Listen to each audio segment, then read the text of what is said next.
Hello. বল। কি করছিস? তাহলে কি কি করতে দিবি আমার? আয় তো আগে, তারপর দেখা যাচ্ছে। তা আমি তোর রিচার্জ করে দেবো, টাকা তো উসুল করতে হবে না আমার? তোর টাকা আমি রিটার্ন দিতে পারি। রিটার্ন নেবো না তোর টাকা, আমি তার টাকা নিয়ে কি করবো? আমি কেন? টাকা নেবো কি করতে? আমি টাকা দিচ্ছি, আমি টাকা নেবো না, আমি অন্য কিছু নেবো। টাকা নিচ্ছে। হুম, ঠিক আছে আয়। লাগাতে দিবেন তো? লাগাতে দিবি না?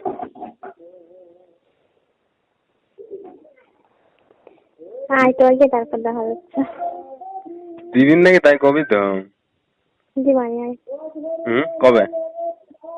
17 তারিখে। ও, তাহলে রিচার্জ করে দিলে লাগা দিবি তাই তো? কি? আমি কি রিচার্জ করে দিলে দিবি তাই তো? না, তাহলে তোর টাকা আমি তোকে দিয়ে দিবানি। রিচার্জ করার জন্য তুমি তোকে আমি দেবো না তো। না, আমি রিচার্জ করে দিচ্ছি, মানে তুই তো বললি যে আগে আগে তো এসব কথা বলিস নি, আজকে রিচার্জ করে দেবো, তাও আজকেই বলছি, সেজন্য তো বললাম যে রিচার্জ করে দিলে দিবি না এমনি দিবি, তাই শুনছি। কেন তুই রিচার্জ করতে আমি কইছি না? তোর প্রথমে কইছি যে রিচার্জ করে দেওয়ার মন হলে দিবি, ঠিক আছে? আমি তোকে জোর করবো না। রিচার্জ জোর করবো না বলে তো তুই তো বলছিস রিচার্জ করে দেবো, তারপরে বলছিস যে লাগাতে দেবো। হ্যাঁ। তার মানে তুই কি টাকা টাকা দিলি পরে লাগাতে দিস নাকি? হ্যাঁ। Music